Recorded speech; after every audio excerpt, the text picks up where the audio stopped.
নমস্কার বন্ধুরা, কেমন আছো সবাই? আশা করি সকলে খুব ভালো আছো। তো আজ আমি একটি চলে এসেছি মজাদার রেসিপি নিয়ে। তো চলো রেসিপিটি দেখতে থাকো। তো এই যে দেখো, এখানে নিয়েছি আমি মুড়ি। তো এই মুড়ি দিয়েই বানাবো আজ একটি খুবই টেস্টি মুখরোচক খাবার। তো এখানে আমি নিয়েছি 2 বাটি মুড়ি। তো তোমরা নিজেদের প্রয়োজন অনুযায়ী মুড়িটা নিয়ে নিও। তো এই যে দেখো, আমি নিয়েছি এখানে ধনে পাতা। তো আমি একটা প্রথমে চাটনি বানিয়ে নেব। তো তার জন্য এই যে ধনে পাতাটা আমি কেটে নেব।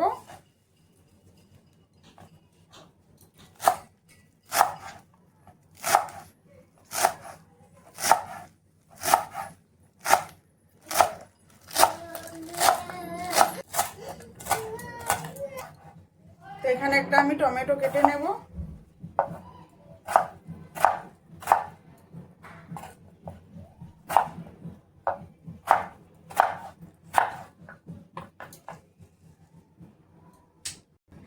তো এক টুকরো আদা নিয়েছি, তো এটা একটু কেটে নেব। এই যে কাঁচা লঙ্কা নিয়েছি, তো এগুলো একটু কুচি করে নেব।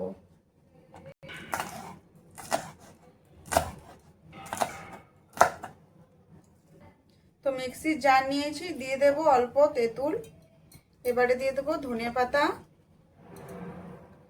আর এই যে টমেটো, আদা, কাঁচা লঙ্কা সব দিয়ে দেব।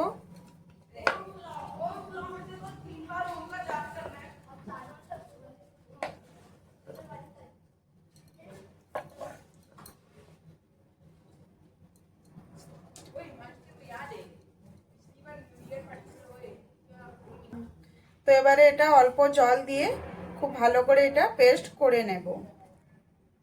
তো এই যে দেখো, পেস্ট হয়ে গেছে। তো এবারে এখানে আমি দিয়ে দেব স্বাদ অনুযায়ী নুন, আর দিয়ে দেবো এখানে অল্প চিনি। তো এই যে দেখো, নুন আর চিনি দিয়েছি। তো এবারে এটা আরেকটু আমি পেস্ট করে নেব। তো এই যে দেখো, এখানে আমার চাটনিটা রেডি হয়ে গেছে। তো চলো এবারে এটা আমি সাইডে রেখে দেব। তো এই যে দেখো, এখানে একটা পেঁয়াজ নিয়েছি। তো এটা একটু ভালো করে কুচি করে নেব।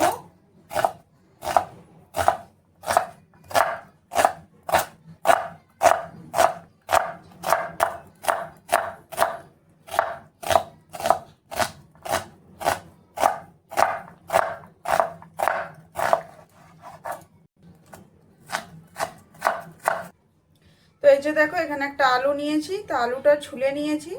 এবারে আমি এটা গ্রেট করে নেব। তো মিডিয়ামটাতে গ্রেট করে নেব।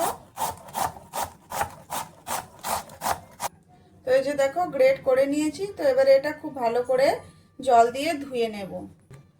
তো এই যে দেখো, কাঁচা লঙ্কা নিয়েছি। তো এগুলো কুচি করে নেব।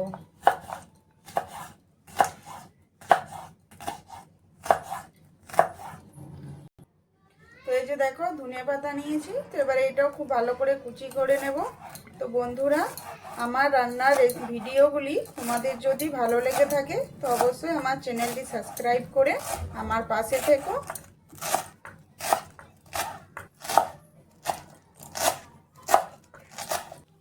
তো এই যে দেখো, এখানে ধনে পাতা, কাঁচা লঙ্কা কুচি করে নিয়েছি। এবারে এই যে একটা বড় থালা নিয়েছি। এবারে এর মধ্যে এগুলো দিয়ে দেব। তো আলুটা এই যে দেখো, আমি খুব ভালো করে ধুয়ে জলটা ঝরিয়ে নিয়েছি। তো আলুটা এর মধ্যে দিয়ে দেব। তো এই যে দেখো, মুড়িটা নিয়েছি। এবারে মুড়িটার মধ্যে আমি ঢেলে দেব জল। তো জলে খুব ভালো করে মুড়িটা একটু ভালো করে ডুবিয়ে দিতে হবে জলের মধ্যে, ভালো করে ভিজিয়ে নেব। তো এই যে দেখো, মুড়িটা খুব ভালো করে জলের মধ্যে ভিজিয়ে নিয়েছি। তো এটা বেশিক্ষণ কিন্তু রেখে দিলে চলবে না। এবার এই যে দেখো, জলের থেকে আমি এইভাবে ছেঁকে ছেঁকে এর মধ্যে দিয়ে দেব। তো জলটা পুরোটা আমি নিংড়ে নেব।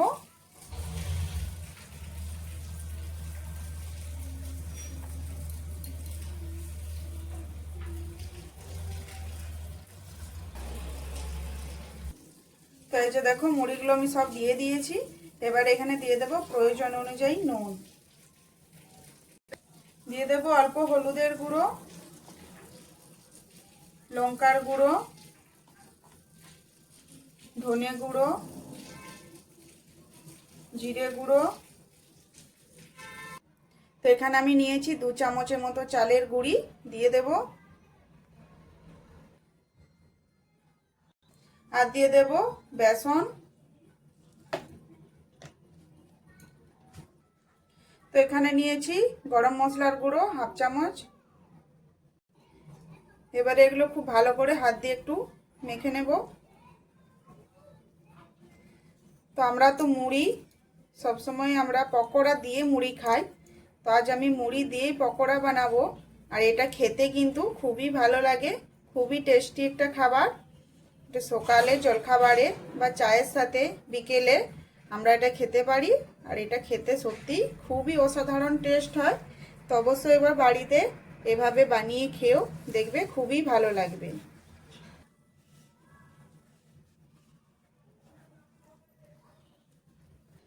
তো এই যে দেখো, এবারে এখানে আমি জল দেব। তো অল্প অল্প জল দিয়ে এটা আমি একটু মেখে নেব। তো এটা কিন্তু বেশি পাতলা করলে হবে না, টাইট টাইট মেখে নেব। তো এই যে দেখো, এভাবে কিন্তু একটু চটকে চটকে মাখতে হবে। আর এটা একটু টাইট হবে মাখাটা, এখানে বেশি কিন্তু জল ব্যবহার করলে হবে না। তো এই যে দেখো, খুব ভালো করে মেখে নিয়েছি। এবার হাতে এভাবে অল্প অল্প নেব। তো এইভাবে একটু এটা চপের আকারে আমি এটা গড়ে নেব। এভাবে একটু গোল গোল করে চৌকো চৌকো করে নিতে পারো।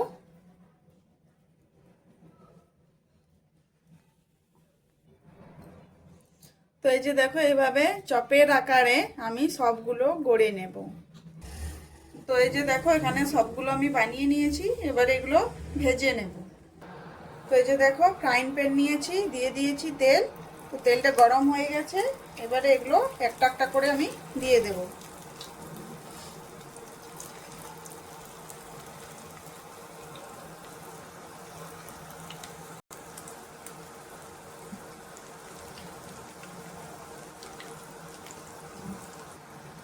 তো বিকেল হলেই দেখবে আমাদের কিছু খেতে ইচ্ছে করে।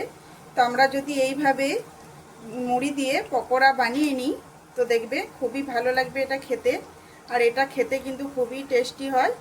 তো বিকেলে অসময়ে যদি খিদে পায়, তো এইভাবে কিন্তু পকোড়া বানিয়ে খেতে পারো, খুবই ভালো হয় খেতে। তো একটা পিঠ আমার ভাজা হয়ে গেছে।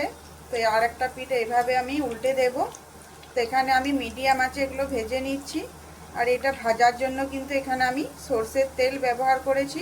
তোমরা চাইলে সাদা তেলও ব্যবহার করতে পারো, কিন্তু সরষের তেলে ভাজলে এটা খেতে ভালো লাগবে। তো এই যে দেখো, এভাবে আমি প্রত্যেকটা এভাবে উল্টে নেব। আর এই যে দেখতে পাচ্ছ, এটা কত সুন্দর কালার এসছে। তো সরষের তেলে ভাজলে কিন্তু এরকম একটা খুব সুন্দর কালার আসে। তো এই যে দেখো, পকোড়াগুলো কিন্তু এখানে আমার ভাজা হয়ে গেছে। কতটা সুন্দর করে এটা ভেজে নিয়েছি, খুবই মুচমুচে হয়ে গেছে ভাজা। তো এবারে এগুলো আমি নামিয়ে নেব। তো বন্ধুরা, আজকের এই রেসিপিটি তোমাদের কেমন লাগলো তো অবশ্যই কমেন্ট করে জানাবে। আর যদি ভালো লেগে থাকে তো অবশ্যই আমার চ্যানেলটি সাবস্ক্রাইব করে আমার পাশে থেকো। তো চলো, আরও আসছি এরকম নিত্য নতুন রেসিপি নিয়ে। ভালো থেকো, সুস্থ থেকো।